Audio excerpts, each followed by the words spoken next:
Technical systems are becoming more complex, extensive, and entrenched on a daily basis. In view of this, how should we understand the location of decision-making and agency to achieve effective governance at different scales?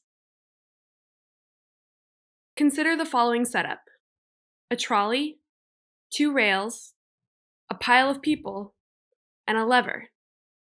The speeding trolley races towards a handful of people who find themselves bound to the track. Fortunately, there is a lever that, if pulled, will switch the trolley to another track.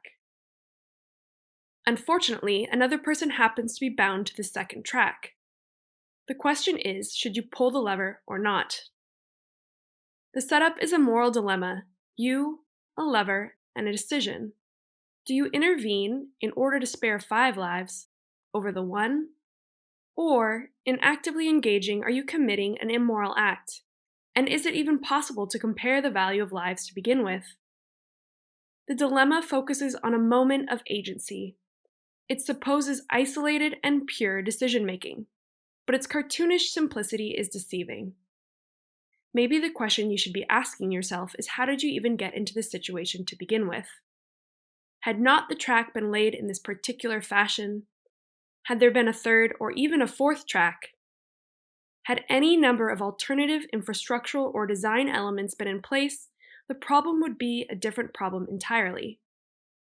What we can now see is that before there was a problem, there was a problem. Because you see this track? It was made this way. This lever? It's no coincidence. Its form, affordances, location, even its existence were all determined decidedly in advance. Decisions are built into infrastructure. Not in the sense of a grand design, but more like the slow, inevitable calcification of a stalactite, the accumulation of technical expertise into a shape, a rule, a path.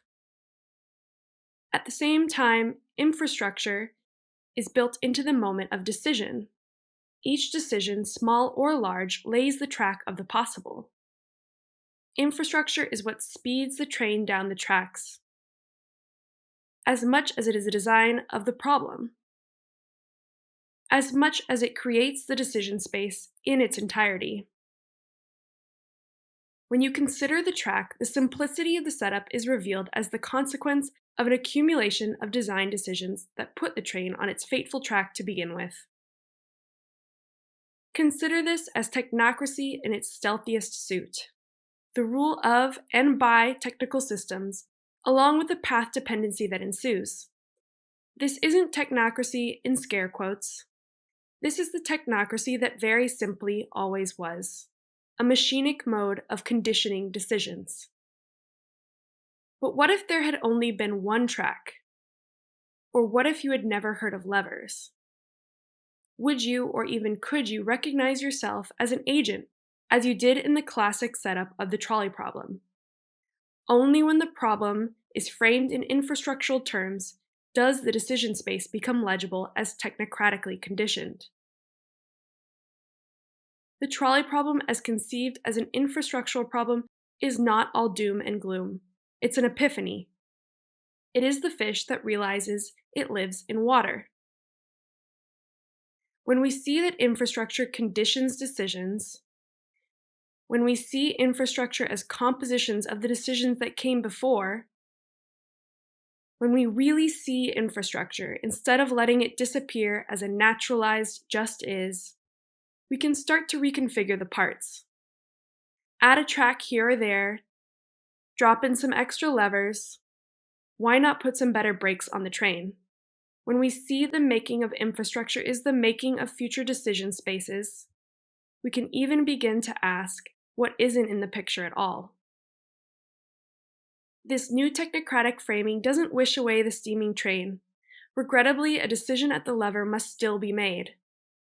But relocating agency in the original dilemma is what allows us to see how we came to be placed in this particular position to begin with. And with that knowledge, we can begin to recognize and potentially mobilize its compositional force in the decision spaces we find ourselves in today.